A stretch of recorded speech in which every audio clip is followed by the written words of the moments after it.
কোন সময় নির্দিষ্ট দোয়া পড়লে পাঠকারীর জন্য জান্নাতের 8টি দরজাই খুলে যায়? ক, আজানের পর দরুদ পড়লে।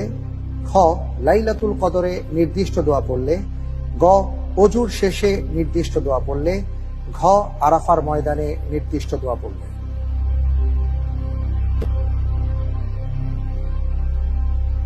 জি, উত্তরটি হবে গ, অজু শেষে নির্দিষ্ট দোয়া পড়লে। লক করে দেব?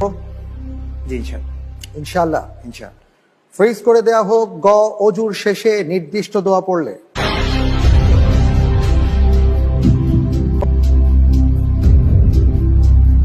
সাদ ভাই, আপনি যে উত্তরটি দিয়েছেন আমি দেখতে পাচ্ছি আপনার উত্তরটি সঠিক উত্তর। আলহামদুলিল্লাহ, আলহামদুলিল্লাহ, মাশাআল্লাহ।